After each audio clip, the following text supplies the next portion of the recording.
Hello, beautiful people. We have a special video today as the FEZ crew are joined in the race at Hong Kong in virtual reality with Remco Majoor, who is racing in this week's sim race. Remco, you're in the car, you're looking around. First of all, what's it like just driving in virtual reality? Like, do you get any of this motion sickness, or how long did it take for you to get used to it?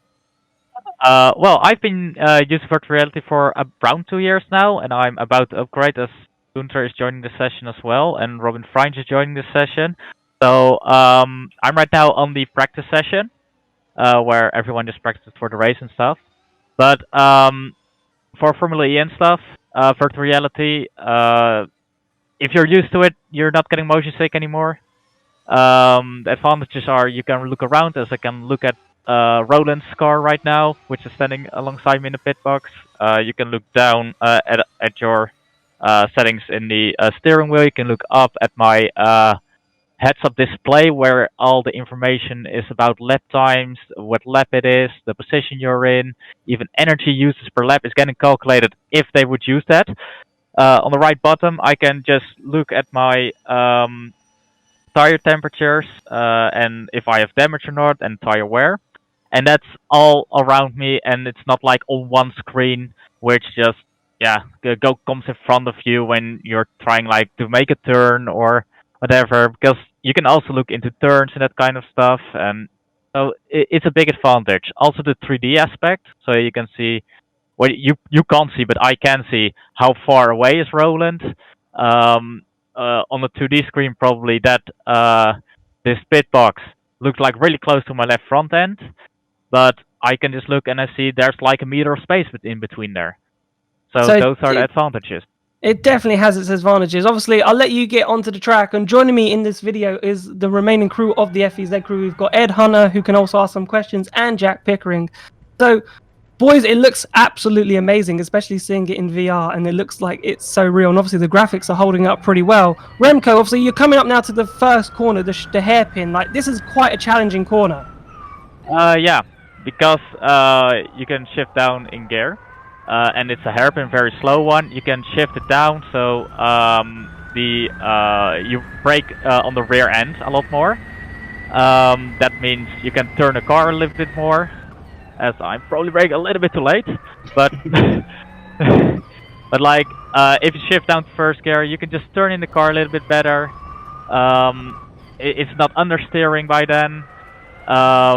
And you can actually run the brake balance a little bit more forward, so you can be a bit more balancing the car on the left foot and in combination with shifting, and instead of like only being on the braking. Brake balance, by the way, on this track, only 49% on the front end. So there's more brakes on the rear end, even including the regen on the rear end, which is at position 5, as you can probably see on my steering wheel. I'm not sure. So yeah, and with the shifting down, and it's still understeers. So, yeah. How do you know when to shift down gears? Because obviously, like in actual Formula E, some of them only have one gear or the two gears, but in obviously R-Factor 2, you've got two gears. When do you realize what corner that you need to shift down on? It's just pretty much the slow ones. If you notice you're turning in and it's understeering, which is also in high speeds, but in high speeds, like for this one, for example, it's like a low speed one. But after this hairpin, there's a high speed one where you're still understeering. But if you go back to first there, I can actually show you what happens then. It just goes high into the gear and you actually understeer more. I didn't get damage from that, luckily. So these cars are pretty forgiving if you touch the wall. Definitely with 80% damage, not 100. So. Yeah. See, you just gone through the final corner there. So that was a corner I was struggling on in the qualifiers to actually like go flat, and you didn't go flat there. But is that corner possibly flat? Because I remember they were talking in commentary when we were last at Hong Kong that you could go flat around that corner. Well, you definitely can. Is it hard? Yes. Are you gonna do it in a race? Probably not. But in qualifying, you can definitely, if you've got the balls to do it, you can definitely go full throttle through there. Boys, have you got any questions? I've got a question, Remco, about the lap times. In terms of, in real life, I think the fastest lap there's been on this circuit in Hong Kong was, I think, a 102 by Andre Lotter in the race last year. So I was wondering why you think, if you have any theories why the sim racing lap times are faster. Is it literally just the way the track's been modelled, or do you think it's more of a mentality thing and having like infinite laps in which to do it? No, it's not because of the model at least, because it's leader scanned, so it's very accurate. The thing about the mentality about like you've got a limited lap, so that's why you're quicker, is also not true. Because I've done like 15 laps around this track before it got like into like the 1 minute lows, which is pretty competitive right now. The thing why it is quicker is because of course the temperatures are different. There's a lot more grip on the track. Why I don't know, because I think they gave it a lot more grip in the rubber felt, because it has like a green track and it can evolve like to more grip. I'm not sure if track evolution is on right now, but they put in a grip file which is far more grippy than would ever be in real life. But there's also like the temperature changes, which in this simulator right now, it is in the planning, but they do not simulate at like a hot track temperature gives warmer tires or anything, and that kind of stuff. So there's a lot more variables in real life than there are in this simulator right now. So you went, obviously you got the chicane where Stoffel Van Dorn, obviously we're not coming to it quite yet, but we're getting there. How hard is that chicane, and does virtual reality give you, like, is it easier than to go through that chicane than it is without virtual reality, do you feel? I think it is easier, but not as much as you would think it is, because the turns are so quickly coming up, and like you've got like this inside wall, then this inside wall, and then immediately this inside wall. So you're already looking at the next wall. Once you're at the wall you're driving at, so you can't actually, you aren't actually looking at it anymore. In comparison to this one, where you can completely look to the wall all the way through the turn. At the apex I can look through it, and at the exit I can look to the outside wall. Over there you can't do it, so it's not that big of an advantage there. But it's definitely a very hard turn because of it, because the wall is pretty much 90 degrees on the from where you're driving. So if you touch it, it's pretty much race over instantly.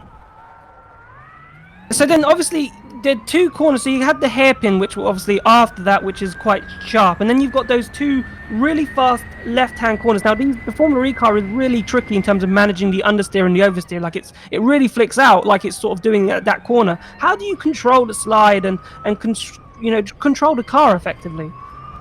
Under braking, it's mostly the force feedback doing the work. Because I've got a direct drive wheel which has 20 Newton meters of power, so it's quite a powerful wheel. And it gives you the information, but it can also help under braking to like balance the car. In the turns, it's a little bit more different. Although it does, it does help you like straighten the car out. It's a lot of like fuel as well. Like if my spec is stepping out, I need to counter steer, but when do you need to counter steer and how much? That's like all feeling like that one. I felt like the force feedback pulling a lot more to the left than I normally would. So I noticed like I need to counter steer, and for the rest it's pretty much experience on how much and how quickly. And I saw there, just coming out of the hairpin, that you were able to drift the car, and that seems to be a really, a lot of drivers, a lot of sim racers are sort of drifting the car through some of the corners to get on the power earlier. But obviously mere mortals like me who have tried it are finding it very much impossible to sort of drift this car. Yeah. So there is an interesting trick to it. Of course, the regen is on the rear wheels on this car. So that's one thing to keep in mind. And also there's a thing called lift of oversteer in general, which is just the rear end stepping out because you're lifting off and the weight shifting towards the front.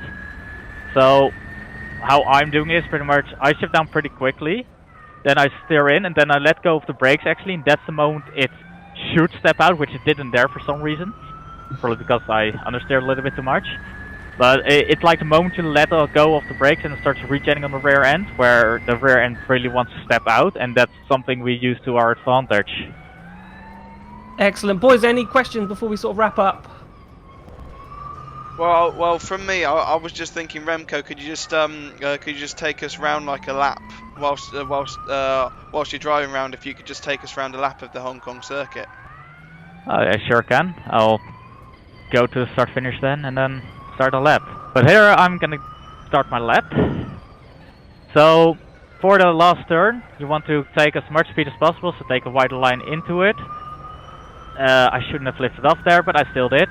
So here we come up over start finish towards the first turn. Brake just before that yellow, it's a white one, a white brake marker.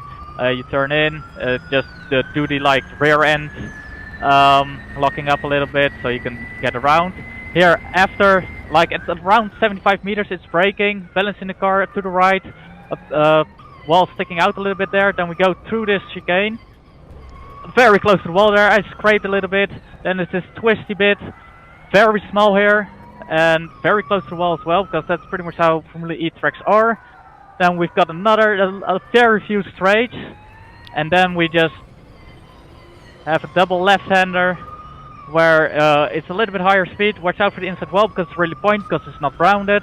Then we go braking again because there's still hardly any straight up to the last turn where we want to be full throttle. I'm gonna stay full throttle. I almost stayed full throttle. And then we go over the line and it was half a second slower. Excellent. Well done, Remco. Well done. Absolutely brilliant. We'll leave you to it. See if you can go and get those 2 temps. Have fun. Good luck tomorrow. We'll be rooting for you. And yeah, thank you once again. Thank you.